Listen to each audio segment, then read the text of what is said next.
Hello friends, ನಾನು ಬೋರಮ್ಮ ಹೆಚ್ ಅಂಗಡಿ. So ಇವತ್ತಿನ ವಿಡಿಯೋದಲ್ಲಿ ಈ tricks to remember fundamental rights, so ಮೂಲಭೂತ ಹಕ್ಕುಗಳನ್ನು ನೆನಪಿಸಿಕೊಳ್ಳುವ ತಂತ್ರಗಳ ಬಗ್ಗೆ ಚರ್ಚಿಸ್ತೇನೆ ಸ್ನೇಹಿತರೆ. ಸೊ ಫಂಡಮೆಂಟಲ್ ರೈಟ್ಸ್ ಅನ್ನೋದು ನಮ್ಮ ಸಂವಿಧಾನದ ಮೂಲ ಪರಿಕಲ್ಪನೆ, ಬೇಸಿಕ್ ಕಾನ್ಸೆಪ್ಟ್ ಇದು. ಸೊ ಹೀಗಾಗಿ ಎಲ್ಲಾ ಸ್ಪರ್ಧಾತ್ಮಕ ಪರೀಕ್ಷೆಗಳಲ್ಲಿ ಕಡ್ಡಾಯವಾಗಿ ಮೂಲಭೂತ ಹಕ್ಕುಗಳಿಗೆ ಸಂಬಂಧಪಟ್ಟ ಹಾಗೆ ಪ್ರಶ್ನೆಗಳು ಕೆಲವು ಸರಿ ನೇರವಾಗಿರ್ಬೋದು, ಇನ್ನು ಕೆಲವು ಸರಿ ಆಳವಾಗಿರ್ಬೋದು, ಬಂದೇ ಬರುತ್ತೆ. ಸೊ ಹೀಗಾಗಿ ನಾವು ಈ ಒಂದು ಪರಿಕಲ್ಪನೆಯಲ್ಲಿ ಬರ್ತಕ್ಕಂಥ ಪ್ರತಿಯೊಂದು ಆರ್ಟಿಕಲ್ಗಳಿಗೂ ಕೂಡ ಖಂಡಿತ ನೆನ್ಪಿಟ್ಕೊಳ್ಬೇಕಾಗತ್ತೆ. ಸೊ ಹೀಗಾಗಿ ಇದರಲ್ಲಿ ಬಹಳಷ್ಟು ಆರ್ಟಿಕಲ್ಗಳು ಬರೋದ್ರಿಂದ ತುಂಬಾ ವಿದ್ಯಾರ್ಥಿಗಳಿಗೆ ಕನ್ಫ್ಯೂಸ್ ಆಗತ್ತೆ. ಸೊ ಸರಿಯಾಗಿ ನೆನಪುಗಳು ಉಳಿಯೋದಿಲ್ಲ ಅನ್ನೋ ಒಂದು ಸಮಸ್ಯೆನ ಹೇಳ್ಕೊಳ್ತಿರ್ತಾರೆ. ಸೊ ಅದಕ್ಕೋಸ್ಕರ ನಾನು ಈ ಒಂದು ಆರ್ಟಿಕಲ್ ವಾರು ಮೂಲಭೂತ ಹಕ್ಕುಗಳನ್ನ ಸುಲಭವಾಗಿ ನೆನ್ಪಿಟ್ಕೊಳ್ಳೋದು ಹೇಗೆ ಅನ್ನೋದಕ್ಕೆ ಕೆಲವು ಟ್ರಿಕ್ಗಳನ್ನ ಈ ವಿಡಿಯೋದಲ್ಲಿ ಹೇಳ್ತೇನೆ ಸ್ನೇಹಿತರೆ. ಸೊ ಇಲ್ಲಿ ಹಕ್ಕುಗಳನ್ನ ಹೇಳೋಕ್ಕಿಂತ ಮುಂಚೆ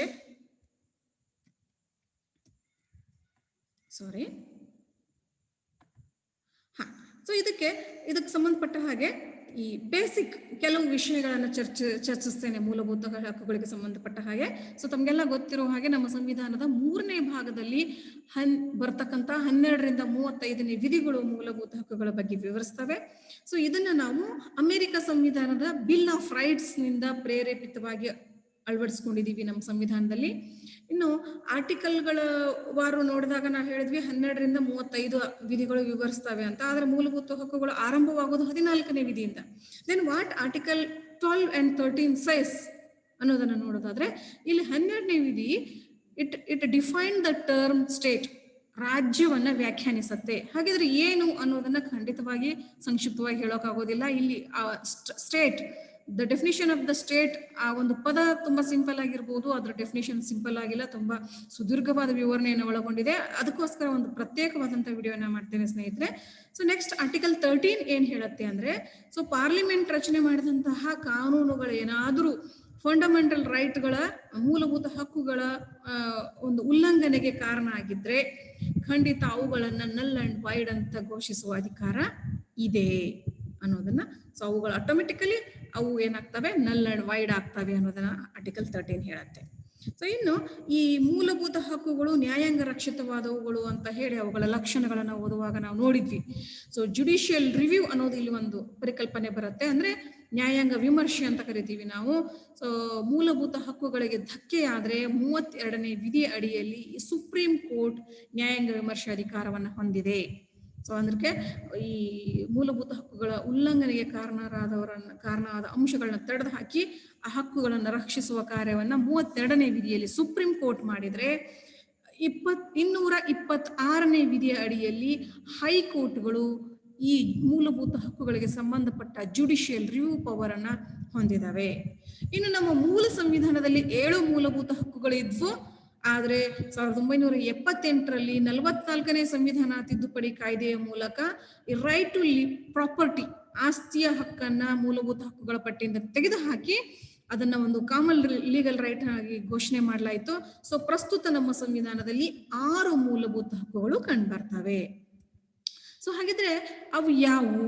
ಸೊ ರೈಟ್ ಟು ಇಕ್ವಾಲಿಟಿ, ಸಮಾನತೆಯ ಹಕ್ಕು, ರೈಟ್ ಟು ಫ್ರೀಡಮ್, ಸ್ವಾತಂತ್ರ್ಯದ ಹಕ್ಕು, ರೈಟ್ ಅಗೇನ್ಸ್ಟ್ ಎಕ್ಸ್ಪ್ಲಾಯ್ಟೇಷನ್, ಶೋಷಣೆಯ ವಿರುದ್ಧದ ಹಕ್ಕು, right to freedom of religion, ಧಾರ್ಮಿಕ ಸ್ವಾತಂತ್ರ್ಯದ ಹಕ್ಕು, ಕಲ್ಚರಲ್ ಅಂಡ್ ಎಜುಕೇಶನಲ್ ರೈಟ್ಸ್, ಸಾಂಸ್ಕೃತಿಕ ಮತ್ತು ಶೈಕ್ಷಣಿಕ ಹಕ್ಕುಗಳು, ರೈಟ್ ಟು ಕಾನ್ಸ್ಟಿಟ್ಯೂಷನಲ್ ರೆಮಿಡೀಸ್, ಸಂವಿಧಾನಾತ್ಮಕ ಪರಿಹಾರಗಳ ಹಕ್ಕು ಅಂತ.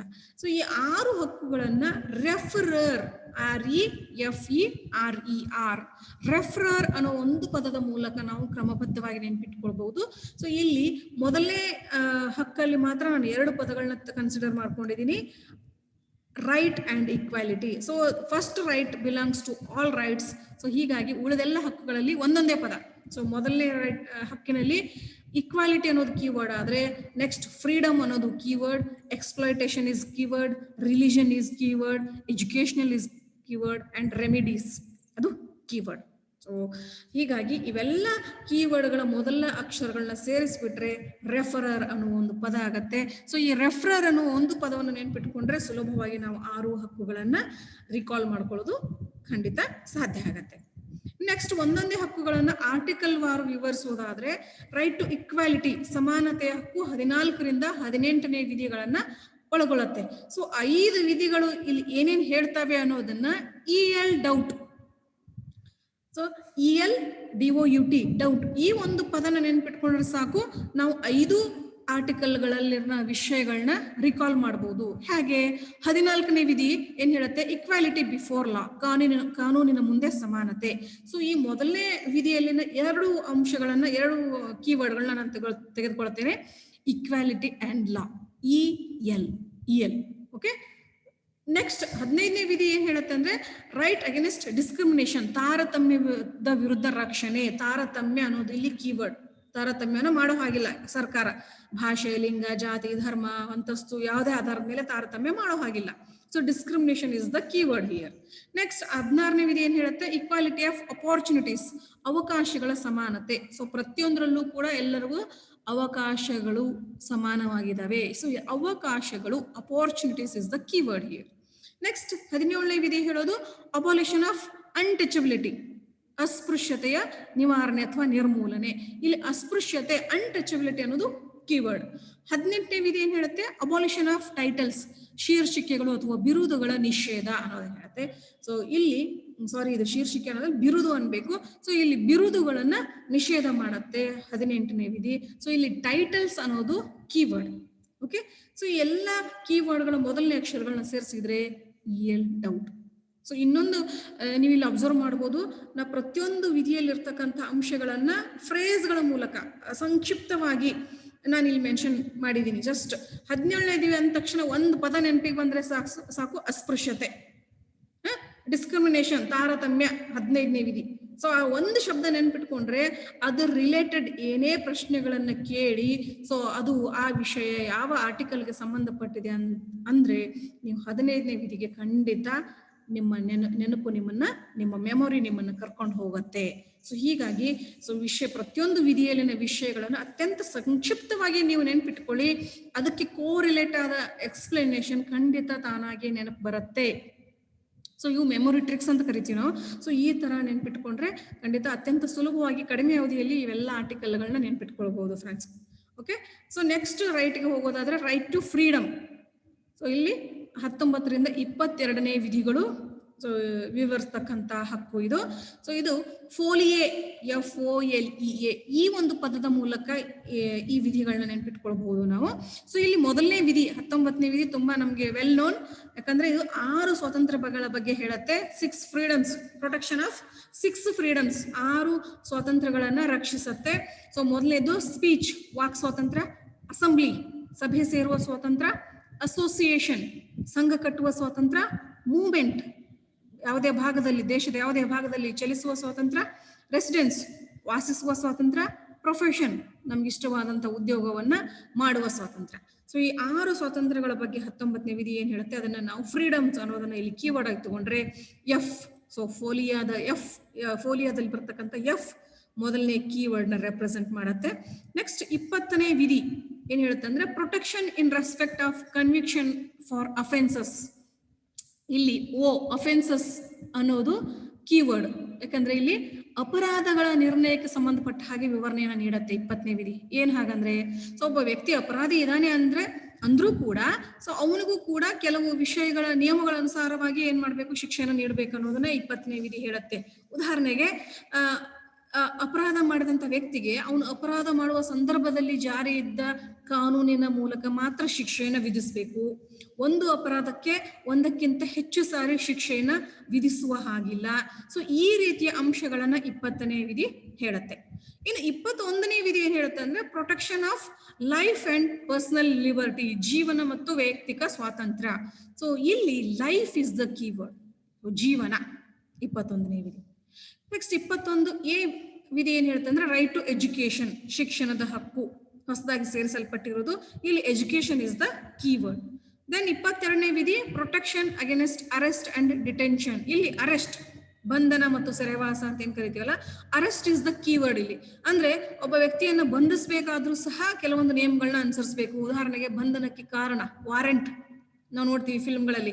ಸೊ ವಾರೆಂಟ್ ಅಂದ್ರೆ ಬಂಧನಕ್ಕೆ ಕಾರಣವನ್ನ ಹೇಳಿ ಬಂಧಿಸಬೇಕು, ಬಂಧಿಸಿದ 24 ಗಂಟೆ ಒಳಗಡೆ ಸಂಬಂಧಪಟ್ಟಂತ ಬಂಧಿಸಿದ ವ್ಯಕ್ತಿಯನ್ನ ಮ್ಯಾಜಿಸ್ಟ್ರೇಟ್ ಮುಂದೆ ಪ್ರೊಡ್ಯೂಸ್ ಮಾಡಬೇಕು. ಸೊ ಈ ರೀತಿಯ ಅಂಶಗಳೆಲ್ಲ ಈ 22ನೇ ವಿಧಿಯಲ್ಲಿ ಬರ್ತವೆ. ಟೋಟಲಿ ಅರೆಸ್ಟ್ ಗೆ ಸಂಬಂಧಪಟ್ಟಂತೆ ವಿವರಿಸುತ್ತೆ. ಸೊ ಹೀಗಾಗಿ ಅರೆಸ್ಟ್ ಅನ್ನು ಒಂದು ಪದ ನೆನ್ಪಿಟ್ಕೊಂಡ್ರೆ ಸಾಕು, we can memory all the things related to article 22. Okay, so arrest is the keyword here. So ಎಲ್ಲ ಕೀವರ್ಡ್ಗಳ ಮೊದಲನೇ ಅಕ್ಷರಗಳನ್ನ ಸೇರಿಸ್ಕೊಂಡ್ರೆ ಫೋಲಿಯಾ ಅನ್ನೋ ಶಬ್ದ ಆಗತ್ತೆ. ಸೊ ಫೋಲಿಯಾನ ನೆನಪಿಸ್ಕೊಂಡ್ರೆ ಉಳಿದೆಲ್ಲವೂ ಕೂಡ ನಮಗೆ ನೆನಪಿಗೆ ಬರಬೇಕು. ಓಕೆ, ನೆಕ್ಸ್ಟ್ ಮೂರನೇದು ರೈಟ್ ಅಗೇನೆಸ್ಟ್ ಎಕ್ಸ್ಪ್ಲಾಯ್ಟೇಷನ್, TC. ಇಲ್ಲಿ ಈ ಪದ ನೆನ್ಪಿಟ್ಕೊಂಡ್ರೆ ಸಾಕು 23 ಮತ್ತು 24ನೇ ವಿಧಿಗಳನ್ನ ನೆನ್ಪಿಟ್ಕೊಳ್ಳೋಕೆ. 23 ಏನ್ ಹೇಳುತ್ತೆ? 23ನೇ ವಿಧಿ ಟ್ರಾಫಿಕಿಂಗ್ ಅಥವಾ ಫೋರ್ಸ್ಡ್ ಲೇಬರ್ ಅಂಶಗಳ ಬಗ್ಗೆ ಹೇಳುತ್ತೆ. ಅಂದ್ರೆ ಮಹಿಳೆ ಮತ್ತು ಮಕ್ಕಳ ಶೋಷಣೆಯನ್ನ ಮಾಡೋದಾಗ್ಲಿ ಅಥವಾ ಅವರನ್ನ ಬಲವಂತದ ಉದ್ದೇಶಕ್ಕೆ ದುಡಿಸ್ಕೊಳ್ಳೋದಾಗ್ಲಿ ನಿಷೇಧ, ತಪ್ಪು ಅನ್ನೋದನ್ನ ಈ ವಿಧಿ ಹೇಳುತ್ತೆ. ಟ್ರಾಫಿಕಿಂಗ್ ಅನ್ನೋದು ಕೀವರ್ಡ್. ನೆಕ್ಸ್ಟ್ 24ನೇ ವಿಧಿ ಹೇಳೋದು ಚೈಲ್ಡ್ ಲೇಬರ್, ಏನು ಬಾಲ ಕಾರ್ಮಿಕ ಪದ್ಧತಿಯ ಬಗ್ಗೆ ಹೇಳುತ್ತೆ. ಸೊ ಚೈಲ್ಡ್ ಅನ್ನೋದು ಕೀವರ್ಡ್, ಎರಡು ಸೇರಿದ್ರೆ TC ಅನ್ನೋ ಮೂಲಕ ನಾವು ರೈಟ್ ಅಗೇನ್ಸ್ಟ್ ಎಕ್ಸ್ಪ್ಲಾಯ್ಟೇಷನ್ ನೆನ್ಪಿಟ್ಕೊಳ್ಬಹುದು. Next right to freedom of religion, ಧಾರ್ಮಿಕ ಸ್ವಾತಂತ್ರ್ಯದ ಹಕ್ಕನ್ನು ನೆನ್ಪಿಟ್ಕೊಳ್ಬೇಕಂದ್ರೆ ನಾವು PMTI 4 ಅಕ್ಷರಗಳುಳ್ಳ ಒಂದು ಪದಗಳನ್ನ ನೆನ್ಪಿಟ್ಕೊಂಡ್ರೆ 4 ವಿಧಿಗಳನ್ನ ನಾವು ನೆನ್ಪಿಟ್ಕೊಳ್ಳೋಕೆ ರೀಕಾಲ್ ಮಾಡ್ಕೊಳ್ಳೋಕೆ ಸಾಧ್ಯ. ಸೊ ಹಾಗಿದ್ರೆ ಯಾವ್ಯಾವ ವಿಧಿಗಳು ನೋಡೋದಾದ್ರೆ 25ನೇ ವಿಧಿ ಏನ್ ಹೇಳುತ್ತೆ? Practice and propagation of religion. So ನಮ್ಗೆ ಇಷ್ಟವಾದ ಧರ್ಮವನ್ನ ಆಚರಿಸಬಹುದು, ಪ್ರಚಾರ ಮಾಡಬಹುದು. ಸೊ ಇಲ್ಲಿ ಒಂದು P ನ ನಾವು ಪ್ರಾಕ್ಟೀಸ್ ಅನ್ನ ಕೀವರ್ಡ್ ಆಗಿ ತಗೊಳ್ತೇವೆ. ದೆನ್ ಫ್ರೀಡಮ್ 26ನೇ ವಿಧಿ freedom to manage religious affairs. So ಧಾರ್ಮಿಕ ವ್ಯವಹಾರಗಳನ್ನು ನಿರ್ವಹಿಸುವ ಸ್ವಾತಂತ್ರ್ಯವನ್ನ ಕೊಡುತ್ತೆ. ವ್ಯವಹರಿಸುವುದು ಧಾರ್ಮಿಕ ವಿಷಯ. ಈ right to freedom of religion ಹಕ್ಕಿನಲ್ಲಿ ಧಾರ್ಮಿಕ ವಿಷಯ ಇಸ್ ಕಾಮನ್, ಎಲ್ಲ ವಿಧಿಗಳಲ್ಲೂ ಧಾರ್ಮಿಕ ವಿಷಯಗಳೇ ಬರ್ತವೆ. ಬಟ್ ಇಲ್ಲಿ ಮ್ಯಾನೇಜ್ ಅನ್ನೋದೇನಿದೆಯಲ್ಲ, ದಟ್ ಈಸ್ ದ ಕೀವರ್ಡ್. ನಿರ್ವಹಿಸುವುದು ಏನನ್ನ? ಧಾರ್ಮಿಕ ವ್ಯವಹಾರಗಳ ಅಷ್ಟೇ. So manage is the keyword here. Next 27ನೇ ವಿಧಿ ಏನ್ ಹೇಳುತ್ತೆ ಅಂದ್ರೆ no force for payment of taxes. So ಧರ್ಮದ ವಿಷಯಕ್ಕೆ ಸಂಬಂಧಪಟ್ಟ ಹಾಗೆ ಟ್ಯಾಕ್ಸ್, ತೆರಿಗೆ ಅಥವಾ ವಂತಿಗೆಯನ್ನ ನೀಡಬೇಕು ಅಂತ ಯಾವುದೇ ವ್ಯಕ್ತಿಯ ಹತ್ರ ಬಲವಂತ ಮಾಡೋ ಹಾಗಿಲ್ಲ. ಸೊ ಇದು ಹೇಳುತ್ತೆ. ನೆಕ್ಸ್ಟ್ 28ನೇ ವಿಧಿ, so tax is the keyword here. Next 28ನೇ ವಿಧಿ ಏನ್ ಹೇಳುತ್ತೆ? Attending religious instruction in certain educational institutions ಅಂತ ಕರೀತೀವಿ. ಅಂದ್ರೆ ಕೆಲವು ಶೈಕ್ಷಣಿಕ ಸಂಸ್ಥೆಗಳಲ್ಲಿ ಧಾರ್ಮಿಕ ಅಲ್ಪಸಂಖ್ಯಾತ ಶೈಕ್ಷಣಿಕ ಸಂಸ್ಥೆಗಳು ಧಾರ್ಮಿಕ ಬೋಧನೆಯನ್ನ ಮಾಡ್ತಿರ್ತವೆ. ಆದ್ರೆ ಆ ಬೋಧನೆಗೆ ಹಾಜರಾಗುವುದು ಆ ಒಂದು ಶೈಕ್ಷಣಿಕ ಸಂಸ್ಥೆಯಲ್ಲಿನ ಅಧ್ಯಯನ ಮಾಡ್ತಕ್ಕಂತಹ ವಿದ್ಯಾರ್ಥಿಗಳಿಗೆ ಕಡ್ಡಾಯ ಅಲ್ಲ. ಅವ್ರಿಗೆ ಇಷ್ಟ ಆದ್ರೆ ಅದನ್ನ ಅಟೆಂಡ್ ಮಾಡಬಹುದು, ಇಲ್ಲ ಅಂದ್ರೆ ಅಟೆಂಡ್ ಮಾಡೋದು ಬೇಕಾಗಿಲ್ಲ. ಸೊ ಇಲ್ಲಿ ಬೋಧನೆ, ಇನ್ಸ್ಟ್ರಕ್ಷನ್ ಅನ್ನೋದು ಕೀವರ್ಡ್. ನೆಕ್ಸ್ಟ್ 5ನೇದು ಹಕ್ಕು ಕಲ್ಚರಲ್ ಅಂಡ್ ಎಜುಕೇಶನಲ್ ರೈಟ್ಸ್, ಸಾಂಸ್ಕೃತಿಕ ಮತ್ತು ಶೈಕ್ಷಣಿಕ ಹಕ್ಕುಗಳು. ಸೊ ಇಲ್ಲಿ ME ಅನ್ನೋ ಒಂದು ಪದ ನೆನ್ಪಿಟ್ಕೊಂಡ್ಬಿಟ್ರೆ 2 ಆರ್ಟಿಕಲ್ಗಳನ್ನ ನೆನಪಿಸ್ಕೊಳ್ಬಹುದು. ಸೊ 29ನೇ ಆರ್ಟಿಕಲ್ ದ ಕೀವರ್ಡ್ ಏನು ಅಂದ್ರೆ ಮೈನಾರಿಟೀಸ್, M ಪದ.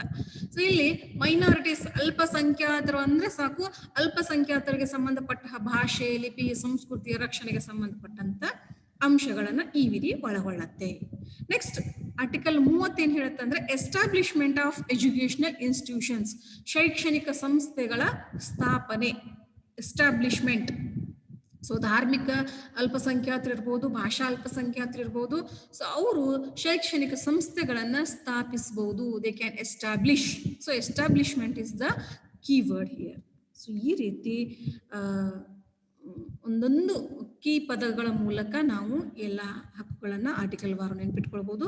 So last one is right to constitutional remedies. So ಇದು ಒಂದೇ ಆರ್ಟಿಕಲ್, ಆದ್ರೆ ಇದು ಒಂದೇ ಆರ್ಟಿಕಲ್ ಅನ್ನೋ ಹಾಗಿಲ್ಲ. This is the soul of the constitution ಅಂತ ಕರೀತಾರೆ ಅಂಬೇಡ್ಕರ್ ಅವರು. ಇದಕ್ಕೆ ಸಂವಿಧಾನದ ಆತ್ಮ ಅಂತ ಕರಿತೀವಿ ನಾವು 32ನೇ ವಿಧಿಯನ್ನ. ಯಾಕಂದ್ರೆ ಇದು ಉಳಿದೆಲ್ಲ ಹಕ್ಕುಗಳನ್ನ ರಕ್ಷಿಸುವ ಒಂದು ಕೀ ರೈಟ್ ಅಂತ ಕರಿತೀವಿ ನಾವು. ಸೊ ಇದರ ಒಂದು ತಂತ್ರಗಳು, ಸಾಧನಗಳು, ಈ ಮೂಲಭೂತ ಹಕ್ಕುಗಳನ್ನ ರಕ್ಷಿಸಿಕೊಳ್ಳೋದಕ್ಕೆ ಇರ್ತಕ್ಕಂಥ ತಂತ್ರಗಳನ್ನ ಈ ವಿಧಿಯಡಿಯಲ್ಲಿ ವಿವರಿಸ್ತೇವೆ. ಅವುಗಳನ್ನ ರಿಟ್ಸ್ ಅಂತ ಕರಿತೇವೆ. ಮುಖ್ಯವಾಗಿ ಇಲ್ಲಿ 5 ರಿಟ್ಗಳು ಬರ್ತವೆ: habeas corpus, mandamus, prohibition, certiorari and quo warranto. So ಖಂಡಿತ ಸ್ನೇಹಿತರೆ, ರಿಟ್ಗಳ ಬಗ್ಗೆನೆ ನಾನು ಪ್ರತ್ಯೇಕವಾದಂಥ ಒಂದು ವಿಡಿಯೋನ ಮಾಡ್ತೇನೆ. ಅಂದರೆ ಏನು, ಸೊ ಈ ರಿಟ್ಗಳನ್ನ ಹೊರಡಿಸೋ ವಿಷಯದಲ್ಲಿ ಸುಪ್ರೀಂ ಕೋರ್ಟ್ಗೆ ಎಷ್ಟು ಅಧಿಕಾರ ಇದೆ, ಹೈಕೋರ್ಟ್ಗೆ ಎಷ್ಟು ಅಧಿಕಾರ ಇದೆ, ಯಾವ ಯಾವ ಆರ್ಟಿಕಲ್ ಅಡಿಯಲ್ಲಿ ಆ ಅಧಿಕಾರಗಳನ್ನ ನಾವು ಪಡಿತಾವೆ, ಎಲ್ಲ ವಿಷಯಗಳನ್ನ ಇನ್ನೊಂದು ವಿಡಿಯೋದಲ್ಲಿ ಚರ್ಚಿಸ್ತೇನೆ. ಸೊ ನೀವು ಖಂಡಿತ ಅಕಾಡೆಮಿ ಆಫ್ ಪೊಲಿಟಿಕ್ಸ್ ಯೂಟ್ಯೂಬ್ ಚಾನಲ್ನ ಸಬ್ಸ್ಕ್ರೈಬ್ ಮಾಡಿ, ಮುಂದೆ ಬರ್ತಕ್ಕಂತಹ ವಿಡಿಯೋಗಳ ನೋಟಿಫಿಕೇಶನ್ಗಾಗಿ ಬೆಲ್ ಬಟನ್ನ ಒತ್ತಿ. ಸೊ ಏನಾದರೂ ಡೌಟ್ಗಳಿದ್ರೆ, ಸಲಹೆಗಳಿದ್ರೆ ದಯವಿಟ್ಟು ಕಾಮೆಂಟ್ ಬಾಕ್ಸ್ನಲ್ಲಿ ಹಾಕಿ. ಮತ್ತೆ ವಿಡಿಯೋ ಇಷ್ಟ ಆದರೆ ಪ್ಲೀಸ್ ಲೈಕ್ ಬಟನನ್ನು ಒತ್ತಿ. Okay, so thank you so much for patient listening.